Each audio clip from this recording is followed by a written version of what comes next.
threat to us, but they have implications that violate the rights of individuals to express themselves, explore their identities, and participate fully in terms of the sexual and sexuality-oriented aspects of their lives and their sense of self. All right, so I'll be moving to Jimmy, but before I do that, I would like to ask for the Nigerians in the room, how many of you have laid your hands on the National Broadband Plan? Benga, drop your hand. I actually have. If I'm not Okay, how many? Just wave. Okay, 1, 2, okay, 3, 4. Okay, 5. All right, so you see, I think, if I'm not mistaken, the plan is it's for 2013 to 2018. All right, so Titi, Benga, and a few others. From my experience of doing plans and strategy, and I discovered that in Nigeria, probably in other parts of Africa as well, we're great at drawing up plans and policies. I don't even think plans and policies are the issues at all, actually. I think the major problem is implementation. So when we drafted the plan, we also proposed that there would be, accompanying the plan, a communications awareness program. That communications awareness program was built and budgeted at 500 million naira, right? 500 million naira is a lot of money, right? So, would you rather we spend 500 million naira doing a communications awareness program, or would you rather we spend that money on the actual implementation of the program? That's if you even get the money in the first place.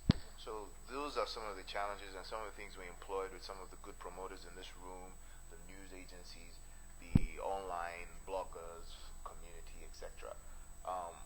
They pushed as much as they could to create some of the awareness. But then there's a dichotomy here, because that's only for you if you're online.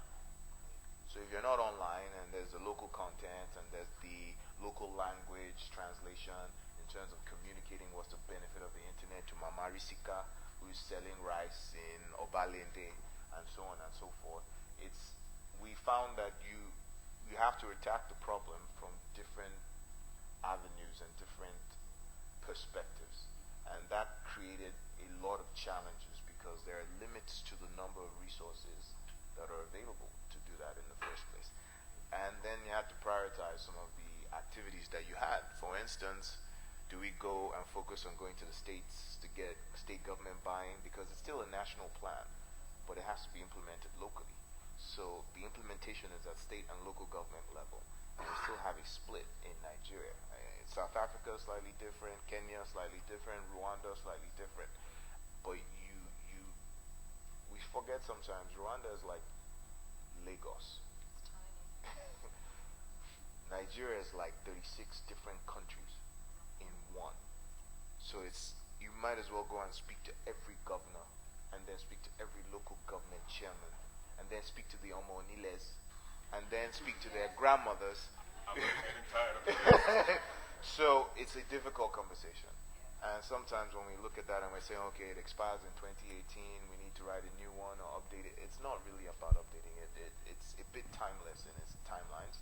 The targets are what should be updated in some regards. But are we even closer to achieving the current target? And how have we done against that? That's been some of the challenges in that space. All right, very well. Omoyole, let me get to you now. You made mention of difficult discussion for you during the 2015 elections and also the elections in Ghana. But to paraphrase from Segun Adeniyi's Power, Politics and Death, you knew about the death of President Yar'Adua even before him.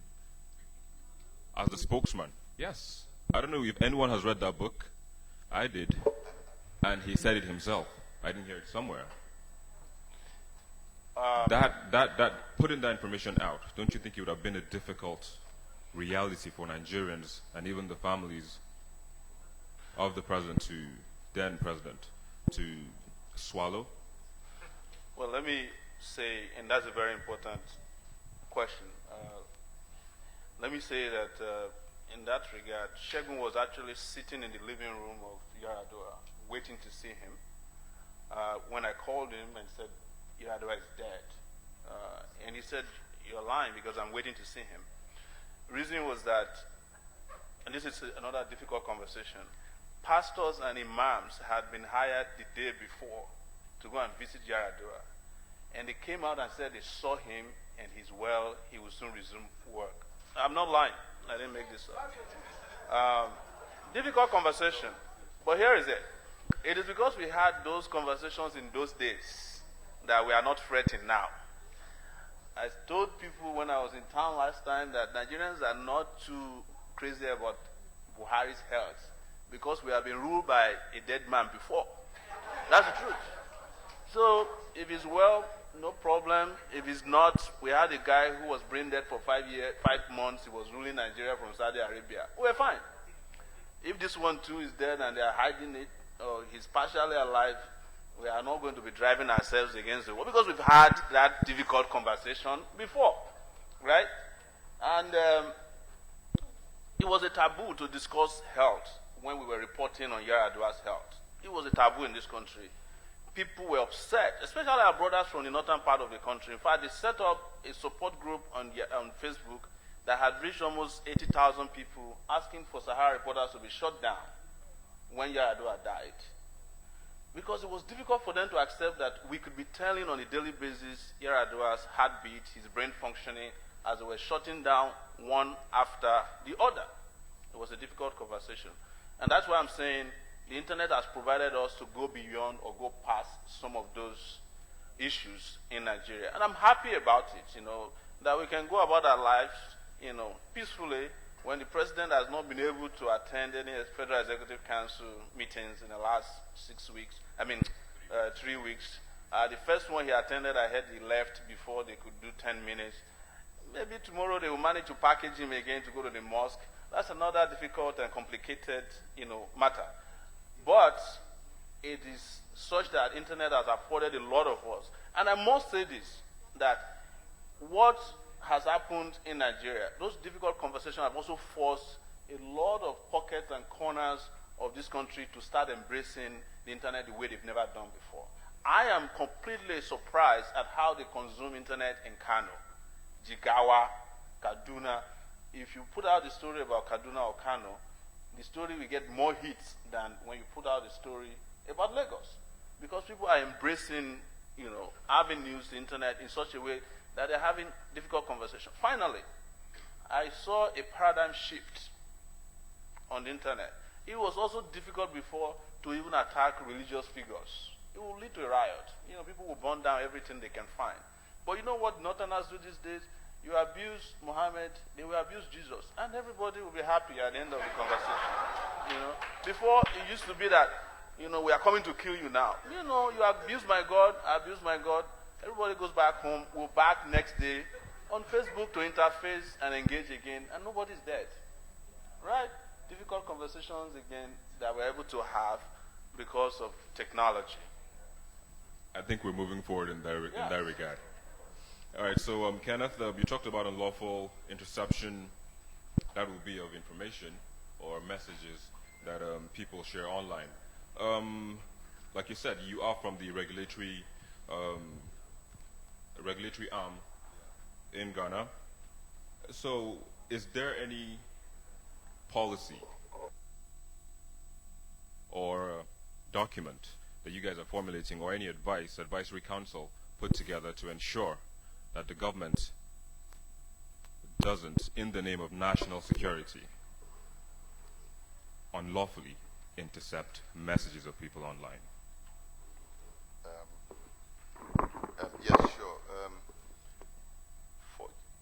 Fortunately, unfortunately, there was a law a bill that was actually being passed by Parliament for unlawful interception. And fortunately, the Supreme Court has to turn it down, shut it down. So they have to turn it down. It wasn't approved. So that was during the previous government, and the new government has come. We want to see what he's going to do. My excitement is that my Director General now is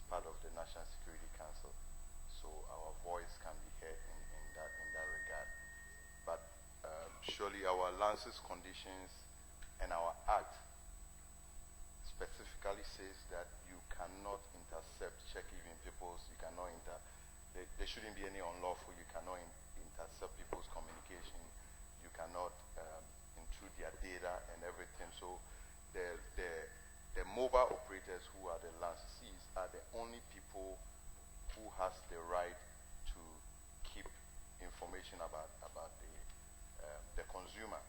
And even that, even if you are a national security or you are any law enforcement agency and you need data or you need information for investigative purposes, you have to get a court warrant. So that is clear and it is specified. So, and I haven't really heard of people trying to go. I mean, the security agencies come to us all the time, say, look, we are doing an investigation. This important investigation is connected to a murder case, and we need information, statistics, data. And we say, hey, we can't help you. You still have to go to the court. Recently, I think the police arrested somebody, or they confiscated his equipment, laptops, and stuff. And he was able to go to court, and he was able to get a relief. He got a ruling in his favor that he has to return. So far, we haven't had any issues in that regard. Yeah. Okay, just in 30 seconds. Just to respond to Kenneth, just from the South African experience, our regulation of interception of communications the act is currently being challenged in the Constitutional Court. And I think what we've learned from our legislation is that making it lawful is not enough. It's also the exact provisions of that law that matters. It's compliance. You mentioned the poor compliance we have with policy, poor implementation, and then abuse. Just ensuring that there is lack of abuse. So, and that's the same act that has SIM card registration as part of it. So we're actually really interested to see what will happen with this. So it's challenging. You need to make it lawful, but you also need to make it transparent and just and have some remedy for abuse. Implementable. All right, so Gigi, just before I come to the crowd, I will definitely come to the crowd for questions. I know you're all waiting to raise your hands and get your shot. But then, Gigi, let's talk about human rights. Of course, the last Human Rights Council meeting in Geneva, they talked about ensuring that the rights of people offline is taken online. But we're still struggling, first of all, to even get gender balance online. We talked about it, we had that discussion earlier today. How difficult is this? I mean, there's been extensive discussion on that, but then shed more light on those difficult reasons why we're yet to get, first, gender balance, and then the same freedom or rights that we have offline, online. Yeah, no, thank you. If anyone ever tells you that conversations about global norms is easy, don't be fooled. It's especially as you start to wrestle with protecting the right to enjoy human rights online, when the question about how we protect and promote and enjoy them offline is not a closed question. So now it's almost we've opened up a new frontier for this struggle. But I think, especially when I look around this room and I attend these dynamic sessions for the Internet Freedom Forum, it also makes you think that we might even have a good chance with the Internet struggling for human rights online to expand what we enjoy offline as well. So I'll get to the point about the gender equality in a minute, but I wanted to give you a little bit more context about this UN Human Rights Council resolution on the promotion, protection, and enjoyment of human rights online. The first resolution was adopted in 2012. This was the June session, and the co-sponsors of the resolution included Sweden, Nigeria, included the US, Tunisia, Brazil, and Turkey, and enjoyed a really wide support within the council for this simple kind of global norm declaration that we don't need to invent new human rights. The ones that are already guaranteed under the International Bills of Human Rights are the same ones that we're going to strive and struggle and work hard to ensure are protected online. And every 2 years now, this resolution is updated. And it is interesting to trace the evolution, because in 2012, it was a bit simple, right? Important, though, to have that statement out there. In 2014, new text was added, and then 2016 was the latest update. And this is now a very long resolution. What started out as sort of a simple declaration is now being iterated to really explain what it means in practice for human rights to be protected online. The most recent resolution included language, unequivocal language, about network disruptions. And then this is something that has become, a very powerful statement, global normative statement, that, is there for use. I mean, it only matters when civil society and businesses and governments and other stakeholders work together to say, this has been case closed. We've said, there are no circumstances for shutting down the internet that comply with human rights law, which flows down to every government. And so what does that mean, and at the national level, to push back against that? Another one of the clauses, another one of the new paragraphs in the resolution was about connectivity, and how any initiative to expand access and expand connectivity has to be rights respecting. So if you're laying pipe and fiber optics that's going to enable... The thing is making them to be at their toes. They can't just do anything they like, because as much as possible, they know that they have to watch their back for whatever they do. And then, of course, you find out that as much as possible, another problem we have in the country is the issue of religion. The religion has even treated what they regard as national security, and a particular part of the country is promoting it. Is it on the side of Christianity? Is it on the side of Muslims? Issue, you mentioned the area, the issue of Muslims, the issue of Boko Haram. The origin of Boko Haram is as a result of religion, Islamic religion, whether we like it or not. And of course, we find out that the mindset of even some of our pastors, they've been able to kill a lot of Nigerians from actually lifting themselves away from that problem, from actually not developing themselves, and then we find out that it is becoming a problem.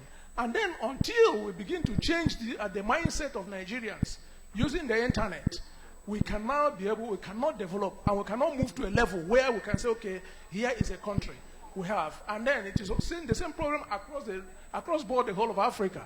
Once we can be able to use the internet effectively, we'll begin to build strong institutions, and we'll also be able to help the development of the country. So the most important thing is, as much as possible, is to ensure that there's a lot of awareness towards the use of internet, and to use it responsibly in our country. All right. That's my take on that. So please, Jimmy, go ahead with the fake news.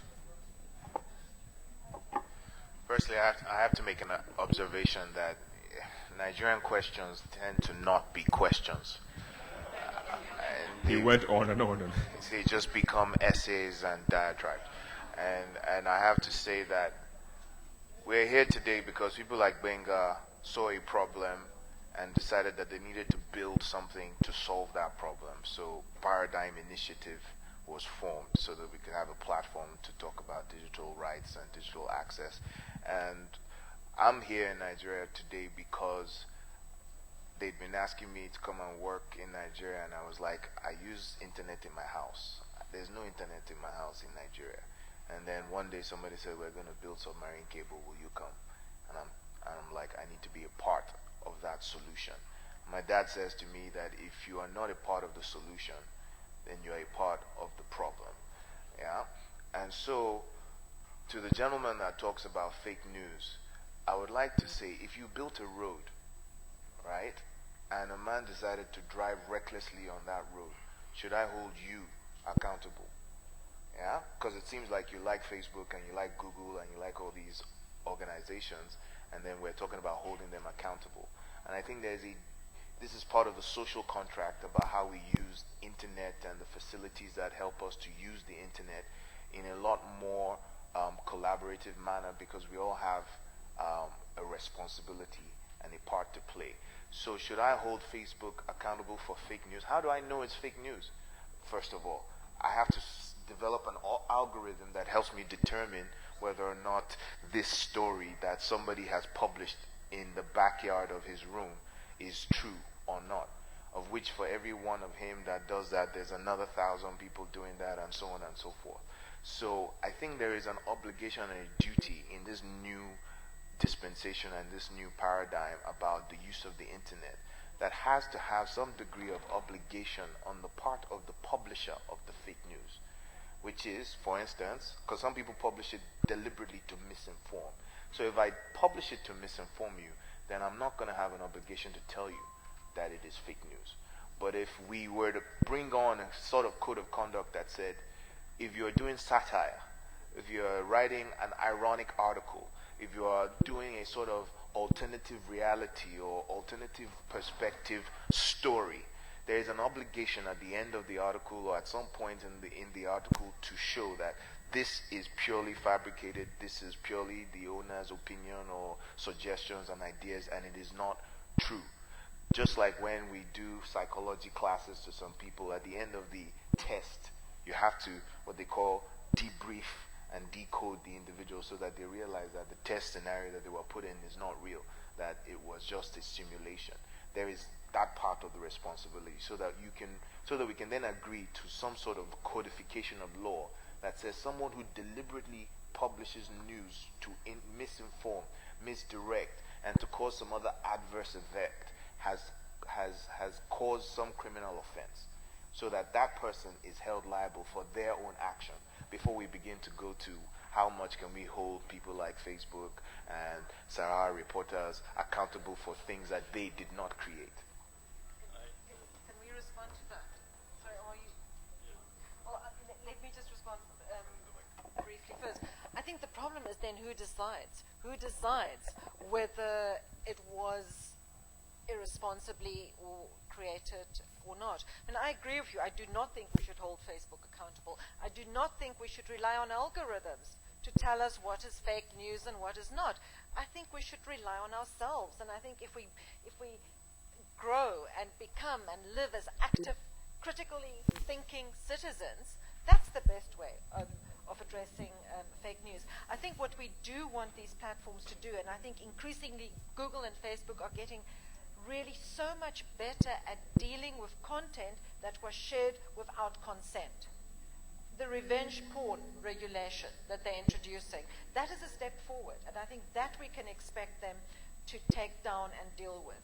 If someone shares content about somebody, images about that violates their privacy without their consent, we want them to take responsibility. I do not think we want them to take responsibility for what is fake news or not. So I agree with you. Okay, sorry, I also forgot to add one part to this.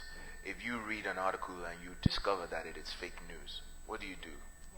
Do you have an obligation to inform other people, to flag it up to Facebook, to flag it up to Google? I get all these WhatsApp groups, they send me some information. There was one recently, Mr. Lord Macaulay went all across Africa and he noticed that these people were very good and decent people, and they would not accept our rule unless we destroyed their culture and so on and so forth. It was a fabrication, but I had to look it up. I had to go check. So there has to be a degree of fact-checking on our own parts as consumers of data as well, to ensure that we are also not perpetuating. Otherwise, should I hold the person that sent me that broadcast on the WhatsApp group accountable for misinforming me if I believe him or her?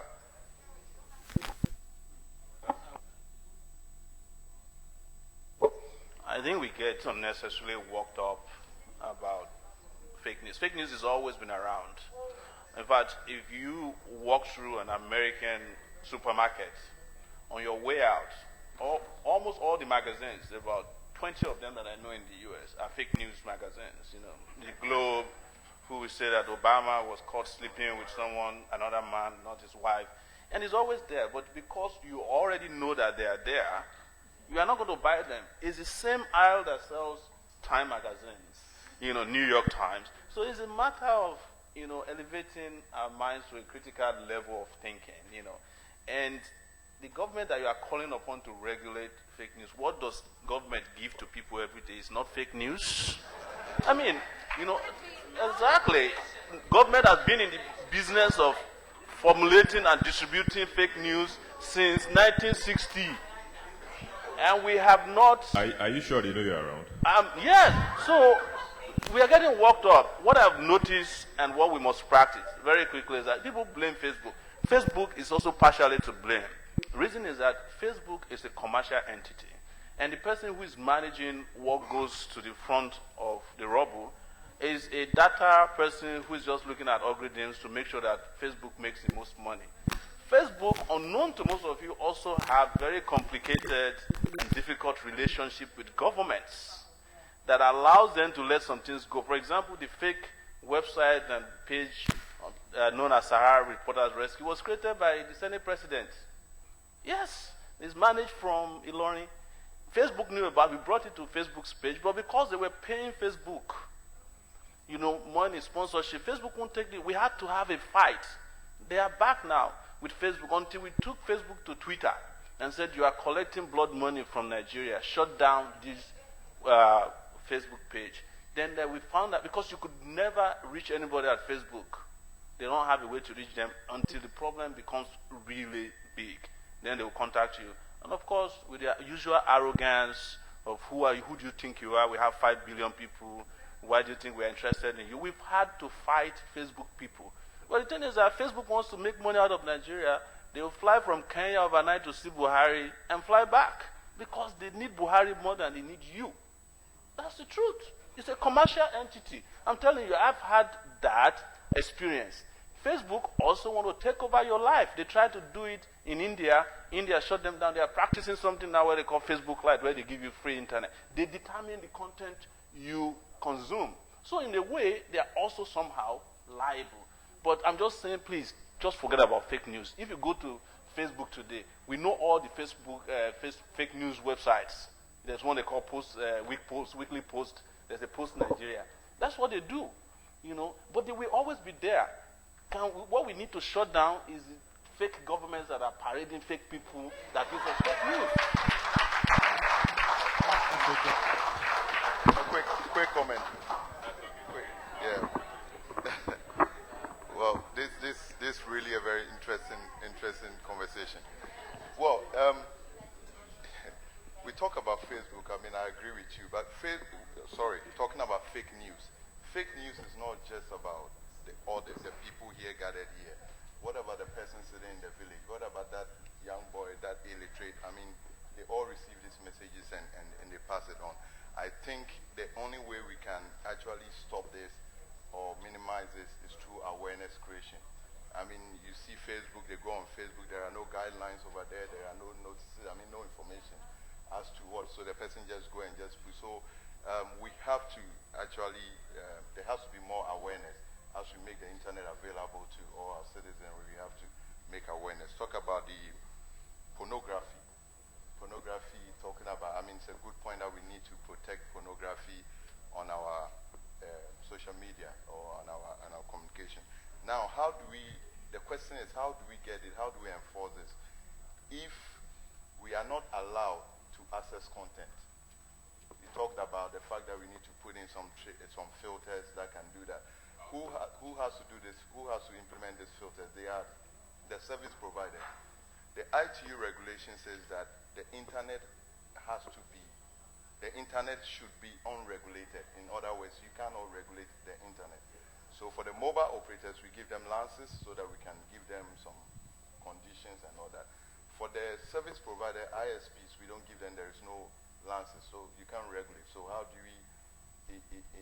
we impose or direct them to put in filters and all that? With the ethnic conflict and the religious stuff, I think, thank God we have the internet. The internet has kind of minimized it a little bit because once it starts, somebody take a picture and flow it over the social media, and then the whole world can get to know about it before it moves. But I believe that in all these issues, the only way that we can deal with these issues are using a multi-stakeholder approach. It's not just a responsibility of just the government.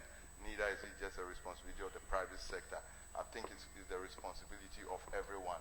If we can, I know the private sector are talking, but there has to be more engagement between the public and the private, and let's see how best we can,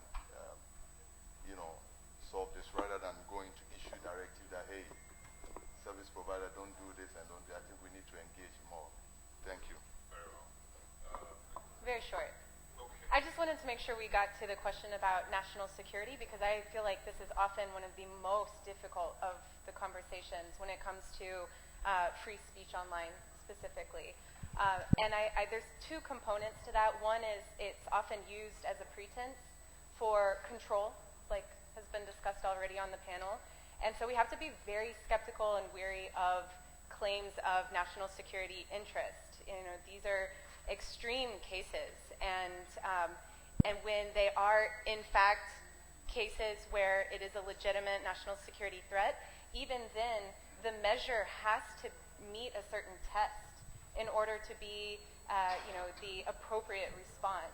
So for example, internet shutdowns are happening under the claim of national security, and it oversteps all the tests of what meets the requirements for that to be the appropriate measure to pursue.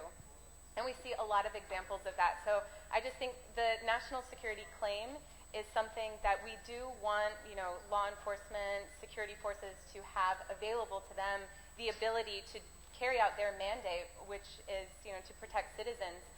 But this has to be done thoughtfully. It has to be done with the right tools, and it has to be very clear about where's the line. And I think when it comes to restricting content, the most important thing to remember is that violating human rights leads to conflict. And so any attempt to repress citizens, to crack down on speech and crack down on freedom of assembly is only going to inflame what is already a tense situation. And so this is really counterproductive at the end of the day. I think so. So let's take more questions from women. Please, women. Let's make it women. We have from two. We just had, okay, there's one here. Please, there's one here. Any other lady who wants to ask a question? Please, a question. Not, go on, Shannon. Thank you very much. This has been a very interesting panel. So last year we did focus groups asking people in Nigeria, Kenya, Rwanda, and South Africa their issues around access to the internet and how they have to strategize to getting online.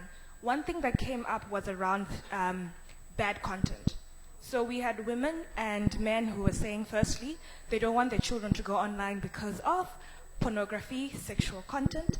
And then you had women saying that they don't want to go online because they often receive nude images.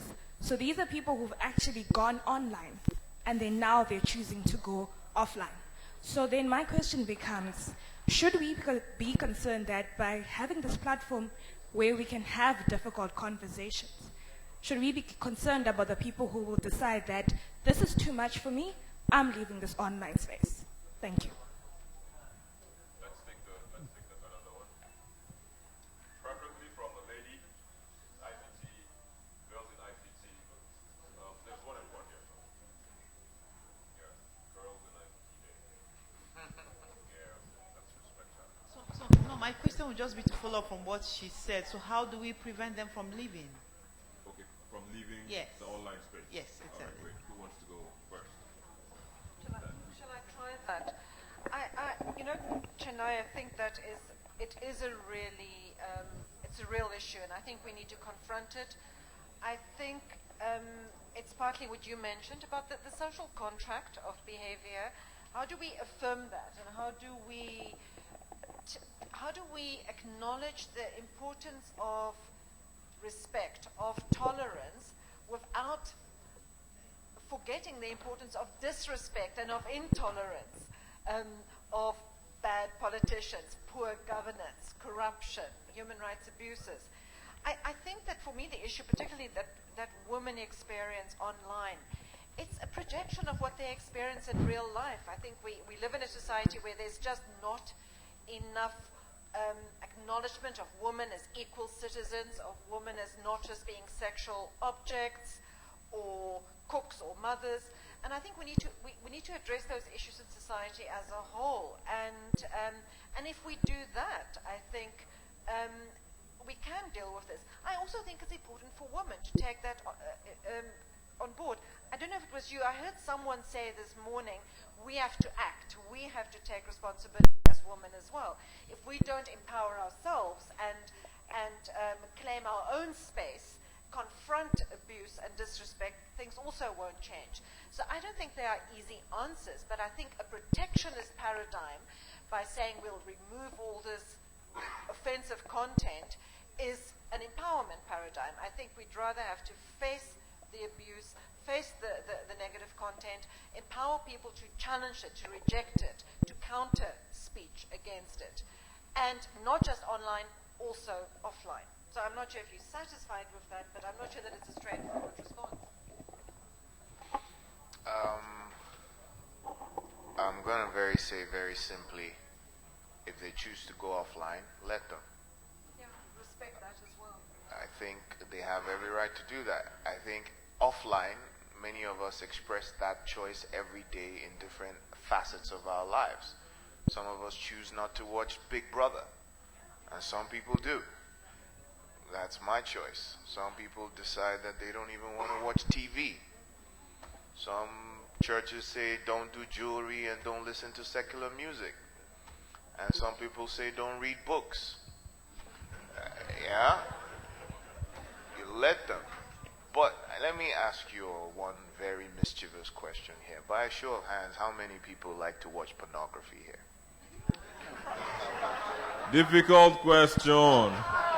And you guys are finding it difficult to raise your hands. Only 1, 2, 3, 4. Only 4 out of the room. I'll tell you that the guys only raised up their hands because women raised their hands up first. Yeah. Some women raise their hands up. But there is a reason why pornography thrives. Some people like watching it. And some people like to pay to watch it. Some people don't. So we have to respect that choice as well. Even if I don't like watching it, there are some people who do. And there has to be some way of deciphering who that is and letting them do that, while at the same time allowing me and my wife or my child or whoever it is that doesn't want to see that to be able to see that. And I think we haven't quite begun that conversation yet, because it is a very difficult conversation, and it might lead us down a path that we might not want, because there are already certain parts of the web that are not available to everybody. Some people call it the dark web or the deep dark web, right? And some of us don't want to go there. And maybe we need to come to that term and say, okay, maybe there's a part of the internet that I am never going to go to. And therefore I can choose to opt out of that. That's All right, let's take one more question. The gentleman at the back. Can I just add, I will still stick to my awareness creation or training. Because, I mean, if you show the person, if you teach them the basic ways by which they can block certain, comments or certain content that come to their side, they can block it. I think it will. For about 2 years now, my organization has been leading an awareness program for especially women and girls, and we do that on every. So I'm sure today, as we speak, today is Day for Girls in ICT, right? That's right. So I'm sure today they are in a very remote area and trying to educate them. We educate them, entice them, and we give them gifts like mobile phones and show them. We've done it for the market women, we've done it for a lot, and it helps. So I think if we can carry on this awareness creation, at least people, be up to speed and protect themselves. Yeah, thank you. All right, let's just get the question. Sorry. Quickly, please. We're about to round up this conversation. Thank you. They say half education is better than none. So people who are halfly, or if I say it in English like that, educated can be very dangerous. And this question is directed. Can you speak louder? Oh, thanks. Sorry about that. Sure. This direction is directed to. This question is directed to the Sarah reporter gentleman. I read a lot about. A lot of stories on SaharaReporter.com, And these stories are mostly inconclusive. They create more damages to people. And I'm wondering, okay, for example, the last one on Dino Melaye created a whole lot of buzz that he never went to school, he forged his certificate and all of that. And all of a sudden, the story went dead. I, in my heart, knew that I've never seen anybody get a BA in geography. Geography is a science course, so everybody should graduate to the BSc in geography. But the guy came out to say, I earned a BA in geography, and coupled with the school authorities supporting that he did get a BA in geography. It's a core science course, isn't it? And Sahara Reporter just went dead. Huh? Social science, yes, okay. But nobody earns bachelors of art in geography. Well, anyway, that's just my own thought. Now, to the question, how and what is Sahara Reporter doing to ensure we don't get half-baked information? And because when I see that gentleman walking now, I just give him a dirty look. Sahara Reporter has not come to say, oh, we are sorry. He did graduate. And there's a pending case in court. Thank you very much. Well, I doubt that you have been reading Sahara Reporters, because you kept mentioning Sahara Reporter. Maybe it's a website. No, I'm serious. I'm serious. Wait, I want to address that conclusively. What happened in the case of Dino Melaye is not the conclusion you said you got. Our conclusion, and since we started Dino Melaye's case on Twitter, not even on the website, and it was that his exam officers provided his exam results from year 2 to the final year. And they said certain courses were missing. And we made those things available on Twitter. You can go back and check. And those courses were actually missing, particularly because I studied geography and planning as well at the University of Lagos. I have a BSc in geography. But the university where he graduated actually do offer a BA in geography. That's correct. And we reported that. So all of these things you have said were not from us, apparently. What we are saying is that these things were missing in Dino's, processing through the university, including discovering that, unlike the rest of us, he entered into the university with 3 credits. You understand? Yes, instead of 5. And discovered that the geography that he did, he had a pass in geography. How do you study a course in the university with a pass? So that's why I'm saying that you need to go back and read properly, starting from Twitter. And we did conclude it. What we have done for Dino was that finally Dino was able to go and get his certificate after 17 years. Who in the world has a certificate standing around since year 2002 and then goes to the university where the certificate is hidden somewhere to obtain a statement of results? Oh, yes, maybe Buhari, but also Dino. Yes. So, the drama that you saw and that you experienced, for which you are asking for apology, did not come from us. We have no reason to apologize to Dino. Based upon our conclusion, evidence that was provided to us, and what we stuck to, which is, wait, you can talk to me outside of here because I don't want to do the back and forth because of others. What we're saying is that our position from the beginning was very clear. What others thought they were saying was different from what we're not writing whether Dino graduated or not as you interpreted it. It was the process by which he graduated. How some lecturers, his dean of faculty, his HOD, assisted him to forge results in courses for which he did not sit. Yes, even Dino came out, and I'll say this before you ask another question. Dino came out that he graduated from Harvard. Did he graduate from Harvard? No. He claimed that he graduated from LSC. Did he graduate from LSC? No. He claimed to have 7 degrees. We have not been able to ascertain one. So who are you going to apologize to? He's the one who needed to apologize to us for lying to us. He's a public officer. You can't just freely go and lie to people that you graduated from Harvard when you went there for a week seminar. You know, I mean, what are we talking about here? All right. Quickly. We're closing. Sorry, I need to add to that, and I think this is a very, very common distraction mistake that happens, because we look at some small aspect of something and miss the whole picture, right? And for me, what I concluded from the Sahara reporters and Dino Milai issue was, this man should not really be in office. That was the conclusion, right? And it was really just something that was symptomatic of the whole system in the first place. So, as he has mentioned earlier, we need to elevate our conversation. We need to increase awareness. How many people have, if you did not have your degree certificate, could you get a job? Let alone work in the job for 17 years. So if after 17 years of employment you are discovered not to have a degree certificate, or have been discovered to have falsified your degree certificate, what happens, right?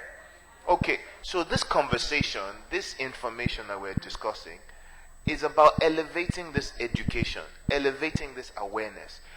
If there is the policy advocacy side of things, there's the civil service organization or civic CSO's organization duty, there's the individual, yeah? So when somebody is saying you should apologize, you know, really, it wasn't crime committed, there was no error perpetuated. In fact, we're still where we were, because nothing has changed, except that now this certificate has materialized. Yeah? Out of somewhere. But even Obama had the same issue. Until today, Mr. President Trump has not apologized to Obama. So there are some things that we just need to really look at the bigger picture and try and see what will move the dial and the conversation forward. So that comment actually touched on something I wanted to say to a previous question and then to this one too. The risk that these distractions open the door to criminalizing speech. And there is a tendency towards that, particularly in these heated exchanges where, you know, there's awareness raising, but it's being done in, you know, a bit disruptive ways. And the backlash can be, the overcorrection can be that we need to criminalize this, we need to criminalize defamation, criminalize hate speech, criminalize offending groups that we're trying to protect. And I really agree with what other panelists have said, that regulation is not, you know, the answer to this, that legislating is not the answer to this. And so we need to make sure that whenever we are talking about these difficult conversations, that we, you know, caveat our observations of the problems with the, you know, criteria that we don't think the solution is to regulate or legislate, because that has other impacts that we have to be careful of. And you know, I come from a country where free speech is very broadly, widely protected, even much more than in many other countries, maybe any other country. And it's really because you have to think about the sort of most vulnerable, most at-risk person, and them being able to speak up for their rights when they're marginalized, when they're persecuted. And if we try to, you know, cast these wide nets of regulations and laws, they can sometimes sweep into that individuals who, you know, need that extra protection of free speech. All right. Hello. Okay.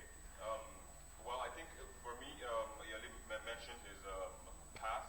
I think that's not really relevant, because even those who set those standards know that all fingers are not equal. So like the 5 fingers, you have the first class, you have the 2-1, you have the 2-2, pass, and then certificate of attendance. Actually, some people go to the university and come out with a certificate of attendance, but then I think it's your output, what you're able to do afterwards. I agree.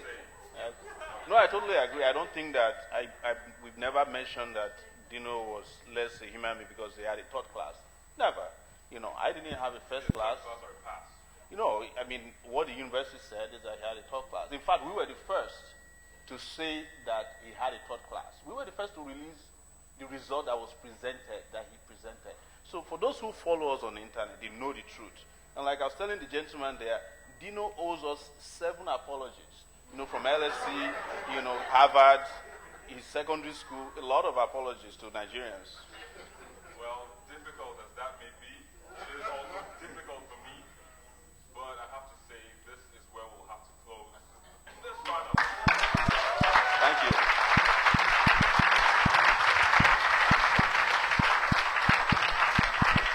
Thank you. Thank you, Ariel. Thank you.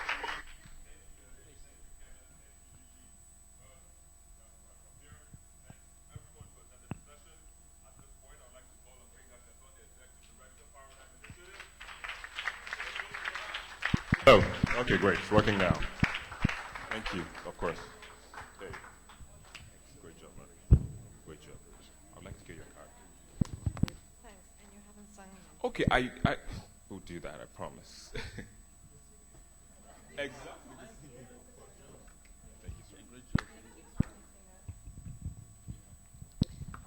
I'd promised that if the NSA's office didn't send a representative, I will put their logo there so that the camera will feature that they were invited to difficult conversation and didn't show up. To be fair, they were here last year. But one of the reasons why conversations remain difficult is because the people who mostly misuse their power don't join the conversation. And at times it's because they believe they're powerful beyond questions. And I think it's important for us to continue to ask questions. Someone who works for the Nigerian government just tweeted, and it will interest you to read the comments following it. His tweet was that FRSC, which is the Road Safety Commission, has now opened up its database to all security agencies for what he called controlled access. And I read all the comments. Everybody was praising him. Oh, wow, you came to Twitter to tell us and all that. But where's Boy? Where's Tomiwa? You know what's next, right? We've got to ask questions. Somebody is getting an FOI request because there is no data privacy law, but yet all biometric data being collected and things like that. Unfortunately, some of us have not been able to register for our bank verification number, so it's difficult to say what I should say, so I'm trying to avoid it. But I have to say it anyway. What I have to I'm not self-censoring. Oh, those who don't know. It's the end of IFF 2017. It's difficult. I know, right? Who said no? Let's know the biggest pretenders in the room. She's thinking, thank God. I've heard about Lagos. Let me eat the city and see. There are 2 things that make an event. I don't like using the word successful because when you say successful, then you read the evaluations and you see we didn't get some things right. But there's 2 things that make an event tick. One of them is content. And I was in the parallel sessions, I sat through the sessions, and I listened to comments, followed on Twitter, wanted to tweet a lot, but couldn't at times because I was like, oh, let me quickly read this one. To the people who enriched the content at IFF 2017, do me a favor, look to your right and your left, and you will see them. Please say thank you to them on behalf of myself, the entire team, and everyone who participated at IFF 2017. Here in Lagos, we will give them 3 bosas. Who wants to lead that process? Who is a bosa master here? You. Okay, please rise. Someone said Shewore. They know you as a troublemaker. Bosa! Bosa! Bosa! Don't be scared. We're just saying thank you. The second group that I want to say thank you to. Who is that guy sitting in the middle with gray beard? Yeah, that's the minister. He was here for day 0. The second group of people I want to say thank you to are our partners, the media partners. Because it's one thing for you to have a conversation, it's another thing for that conversation to leave the room where you had the conversation. Our media partners, I want to say a very big thank you. Many of you have been on the red carpet. You've taken selfies. You have seen people doing that. You've seen Red Media. You've seen Newswire, you've seen all of our media partners, and we just want to say thank you to them because the conversation continues after now because the work also continues. And to our sponsors, you've seen the names all over. One of the reasons we had the first panel of today, Financing Digital Rights, is because if you were here last year, if you were in Abuja last year, and you are here now, you can see the difference between having to run a conference on a budget and having to run a conference on a better budget. If I say running on huge expenses, then all our partners will say you have enough, so don't bother again. Where are they? Where are you? Where's Access Now? Where's Google? Can you please help us thank our partners? Ford Foundation, Google, Facebook, Access Now, Enrich Ball, Stiff Tongue, Nigeria, Web Foundation, Mozilla Foundation, Internews. And I'm saying thank you to them because they are the reason why we have all the countries represented in that some of our partners particularly understood when we said to them, there are people who are typically not in this kind of conversations and would like to close that gap. So we say thank you again for doing that. Second thing I want to say, and I have a list of about 65. You're not in a hurry. Who said that? That's fake news. I'm sure if I say fake news every second, for the rest of the day, I wouldn't have said it as much as a certain president, President Trump. The feedback forms are on the table. Please fill them. We're not trying to feel good. And I'm being honest about this. Please don't feel it by saying, wow, it was great. I've met people who have said congratulations before we started. We appreciate that. But if you tell us congratulations and it all went well, the next year we'll do worse. We're a learning organization. We're cool with being told you started late. It's fine. We messed up with that. We'll fix it next year. But if you don't tell us, we may be so excited and so much adrenaline, they won't know that. So please fill those forms, and thank you in advance for filling them. Can I ask every member of the team to please come to the stage? I suspect some of them. This is when you need, because they're the ones who did the work. So everyone who said thank you to me, it was fake congratulations. Talk back. Boye will sit until I call him, I know, but please stand. Tommy, why are you guys standing? Come on. You did the work. It's your moment of glory. Sharon, unfortunately, isn't with us. She had a bit of an emergency and had to go home. But everyone who got an email from us, you know that without Sharon, you won't have a hotel or your ticket. Where's Olumide? He's trying to get the pictures ready. Who's not here? Well, the people who are supposed to be doing the other things in other offices are definitely not here. Yeah, that's fine. The live team in Aba, in Kano, in Ajegunle, because we can't shut everything down because we're doing digital rights. We also have to do digital inclusion. Our volunteers, please join us. Please put your hands together for the volunteers also.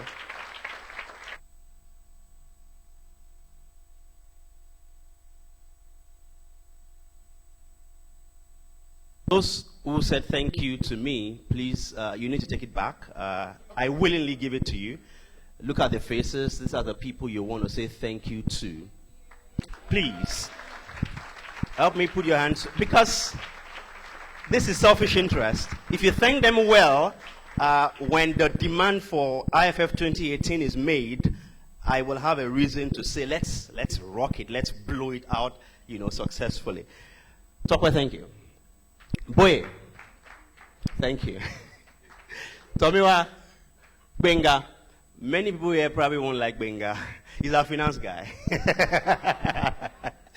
He's trying hard not to smile. You will smile. Sunday, Neem, Olumide. Okay? Vivian? Aziz. Aziz, that's another story for another day, but Aziz is one of our trainees in Ajegunle. When he walked into the training, what did you look like? Say it yourself so that it doesn't sound like I'm characterizing you. What did you look like? What did we think you were? We almost said, please, we don't want trouble here. And he did admit. If you read his story, by the way, we published a story on him, from tout to inspiration. He is one example of what can happen when you invest resources in young people that other people neglect. And the young people you see on this stage, these are the people who, in spite of a recession, in spite of logistics nightmare, some people like Henriette almost couldn't make it. Because, and I don't want to mention what really went wrong, but a document from an agency almost went wrong. But people kicked to work immediately, and I want to say thank you to you guys. Everything you did, even the ones you haven't said yet, that we'll find out when we do the evaluation of this event, is appreciated. Thank you very much. I wish I could say tomorrow is Saturday, but the best reward for hard work is what? Is increased salary. Oh, great! So 15% for everyone next year. It's already in our books. But we earn it. All right, we just want to show you very quickly some pictures. No, don't leave me. Stay with me. Stay with me. I know you want to go, but we have an announcement to make. Can we have the pictures, please? Very quickly. If we don't get the pictures, then we will be the picture. Very, very quickly. This is what happened over the last 2 days. This was from day 0 from the Web Foundation, one of our partners.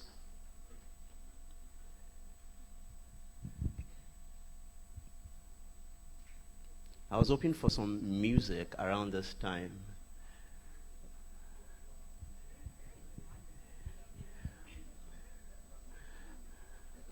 I'm hoping we see pictures of people who were caught, I was going to say pants down, but that could mean something different. People who were caught in the act, like around lunch or something.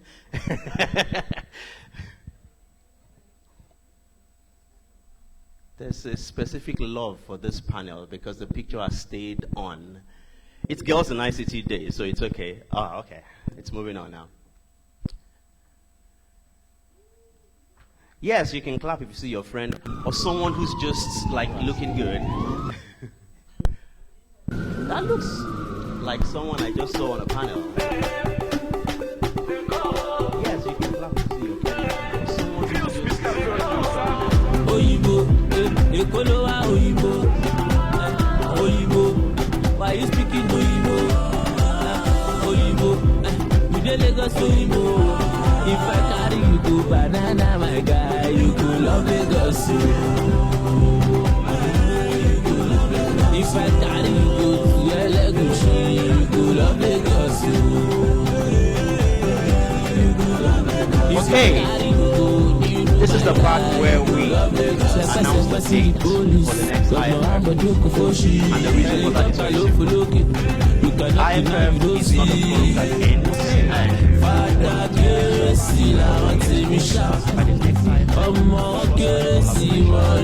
IFF, the conversations. Just stay there and just enjoy. If we don't get this picture, we will do the conversation. Okay, if you can put the picture up, it's just April 24th, 26th, 2018. Just please save the date on your calendars, and we want to leave you with a challenge. Before that date, please get back to us. Tell us about the things that you discussed here, the projects that that came out of your conversations around the coffee table, around the lunch, and let's celebrate them. Let's put information around the good news. It was exciting to hear news about some of the things that happen in Ghana during the country updates. You know, and because all the time you hear my country censors, my country does this, but it's great to hear that a court in my country struck this out. And so, we'd love to hear from you. Once again, ladies and gentlemen, please help me put your hands together for this young man. Not everyone is here. Some of the volunteers, of course, are not on the stage with us right now. But please put your hands together for the people who did the real work. Not those of us who just come to take the credit. Thank you, guys. Now you can go. Thank you very much. And at this point, who did the real work? I'm glad to announce that we have come to the very end now of Internet Freedom Forum 2017. And at this point, 5th edition started in a small room with a group of crazy young men and women who just thought, let's talk about this thing even when it didn't make sense. And now, 30 plus countries, 171 people, solid conversations, parallel sessions, main sessions, even day 0. Thank you for making it happen. And see you outside the function suit. And see you next year, April 24. Solid conversations, parallel sessions, main sessions, even day 0. Thank you for making it happen. Sorry, excuse me. I have to say something about Benga. See you next year. This is in South Africa. We would never let him leave. So to this young man, I just tweeted, and I'll repeat what I tweeted. I feel very privileged to have known you and worked with you for so many years. And South Africa, you are fantastic. Never let him. Thank you. So to this young man, I just tweeted, and I'll repeat.